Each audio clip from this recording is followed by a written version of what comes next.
ये है अश्वत्थामा, प्राचीन दुनिया की महागाथाओं के 12 फीट टॉल वॉरियर, जो इतने पावरफुल है कि अपने एक पैर से कई 100 किलोमीटर रफ्तार से आ रही गाड़ी को रोक सकते हैं। एक जंप में कई मोटी कंक्रीट की दीवारों को एक साथ तोड़ सकते हैं। ऑल्सो कई स्टोरीज के मुताबिक तो अश्वत्थामा इतने पावरफुल है कि दुनिया को केवल अपने एक वेपन से तबाह कर सकते हैं। और सरप्राइजिंगली अश्वत्थामा एक लौते ऐसे ताकतवर चिरंजीवी नहीं है, बल्कि इस तरह के टोटल 7 चिरंजीवी हैं जो मिलियंस ऑफ ईयर्स से पृथ्वी पर मौजूद है। पर क्या इस तरह की शक्तियों वाले इंसान सच में एग्जिस्ट कर सकते हैं? और आखिर अश्वत्थामा को इतनी ज्यादा शक्तियां मिली कैसे?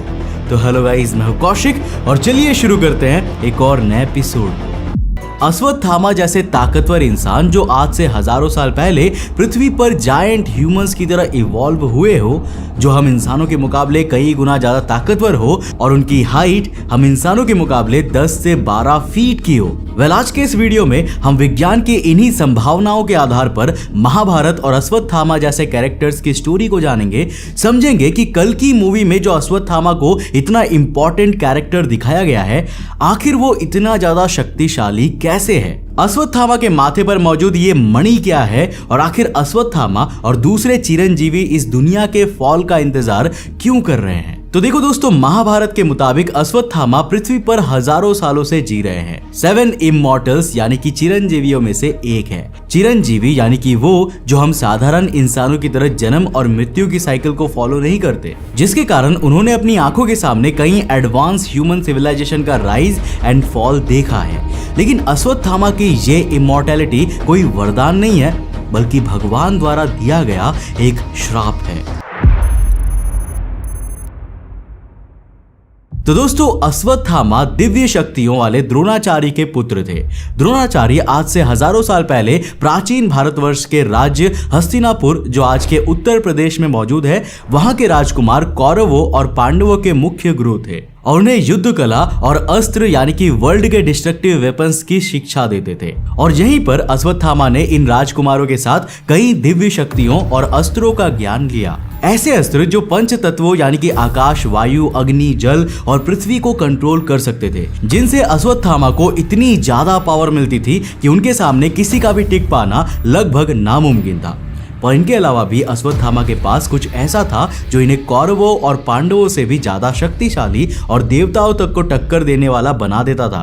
और वो था ये मणि। कल की मूवी में भी इसे काफी स्मार्टली शो किया गया है। पर महाभारत के मुताबिक अश्वत्थामा के जन्म से पहले द्रोणाचार्य काफी गरीब थे और वो नहीं चाहते थे कि उनके बच्चे को भी इस दुनिया में आने के बाद ये गरीबी देखनी पड़े और वो खाने पीने की समस्या से परेशान हो। इसीलिए अश्वत्थामा के जन्म से पहले द्रोणाचार्य ने सालों तक भगवान शिव की तपस्या की और उनसे एक ऐसे पुत्र की कामना की जिसमें भगवान शिव की तरह डिटर्मिनेशन हो और जिसे कोई भी हरा ना सके। भगवान शिव के वरदान से जब अश्वत्थामा का जन्म हुआ, तब उनके माथे पर एक दिव्य मणि थी, एक ऐसी मणि जो उन्हें सभी लिविंग बीइंग से ज्यादा पावरफुल बनाती थी, उन्हें भूख, प्यास, थकान और उम्र बढ़ने से बचाती थी, और ऊपर से द्रोणाचार्य द्वारा दी गई उन्हें दिव्य शक्ति और अस्त्र की शिक्षा, इन सब के कॉम्बिनेशन से अश्वत्थामा एक ऐसी महाशक्ति बन गए थे जिन्हें हरा पाना ऑलमोस्ट इम्पॉसिबल था। और बचपन में ही अश्वत्थामा के साथ ट्रेनिंग लेने के दौरान कौरवों के सबसे बड़े भाई दुर्योधन ने ये बात जान ली थी। इसीलिए उसने जल्द ही अश्वत्थामा के साथ दोस्ती बढ़ाई और उसे एक भाई की तरह रखा, क्योंकि जब कौरवों और पांडवों के बीच जंग की शुरुआत हुई, तब दुनिया के सबसे बड़े महारथियों में से एक अश्वत्थामा दुर्योधन की तरफ थे, जिसका फायदा दुर्योधन को महाभारत में मिला भी, क्योंकि इंडियन सब कॉन्टिनेंट की सबसे बड़ी जंग कही जाने वाली महाभारत, जिसमें दोनों ही तरफ दुनिया के सबसे बड़े योद्धा, पांडवों के पास अर्जुन जो दुनिया का सबसे ताकतवर धनुर्धर था, वहीं दुर्योधन के पास भी अब कर्ण के बाद केवल अश्वत्थामा ही था जो अर्जुन को रोक सकता था और मौका मिलने पर पूरी पांडव की सेना को भी तबाह कर सकता था। और दोस्तों, अश्वत्थामा ने एक समय पर ऐसा किया भी। तो देखो, महाभारत में जब द्रोणाचार्य कौरवों की सेना का नेतृत्व कर रहे थे, तब श्री कृष्ण जानते थे कि द्रोणाचार्य के होते हुए कौरवों की सेना को नुकसान पहुंचा पाना काफी मुश्किल है। और द्रोणाचार्य के ना चाहते हुए उन्हें मार पाना नामुमकिन है। इसीलिए श्री कृष्ण के कहने पर युधिष्ठिर ने द्रोणाचार्य से अश्वत्थामा की मौत का झूठ बोला और द्रोणाचार्य ने अपने बेटे की मौत की खबर सुनते ही अपने अस्त्र त्याग दिए। इसके बाद पांडवों द्वारा उनकी हत्या कर दी गई। अश्वत्थामा इस खबर से इतना ज्यादा क्रोधित हुए कि उन्होंने उसके बाद नारायण अस्त्र और अग्नि अस्त्र तक को प्रयोग कर लिया था,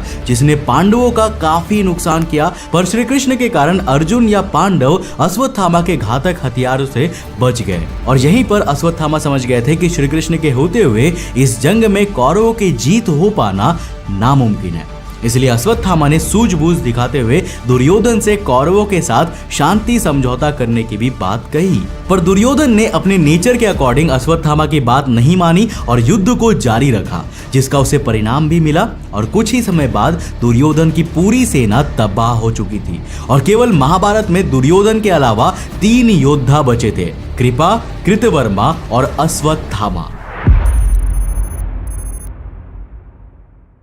इस दौरान दुर्योधन और भीम की भी एक लड़ाई हुई, जिसमें दुर्योधन इतना घायल हो गया कि अपनी अंतिम सांसें लेने लगा। तब उसने अश्वत्थामा से अपनी हार का बदला लेने का वचन लिया और अश्वत्थामा भी इस जंग में अपना सब कुछ हार चुका था। इसलिए उसने सभी नियम कानूनों को तोड़ते हुए रात के अंधेरे में पांडवों के कैंप पर हमला करने का प्लान बनाया, जो कि उसकी सबसे बड़ी मिस्टेक थी, क्योंकि रात में जिस दिन अश्वत्थामा ने पांडवों के कैंप पर हमला किया उस समय पांडव अपने कैंप में मौजूद ही नहीं थे, बल्कि उनके बच्चे वहां पर थे और अश्वत्थामा अपने गुस्से की आग में इतना अंधा हो चुका था कि उसने वहां किसी को भी नहीं छोड़ा और सबकी बेरहमी से जान ले ली। अश्वत्थामा कुरुक्षेत्र में इतने लंबे चले युद्ध में काफी घायल हो चुका था, इसलिए कैंप में जाने से पहले उसने भगवान शिव की आराधना की थी और जब उसने कैंप में एंट्री ली तब उसके अंदर ऐसी शक्तियां थी जिसके सामने कोई भी टिक ना सका। उसने भगवान शिव द्वारा दी गई तलवार से सभी को एक के बाद एक खत्म कर दिया,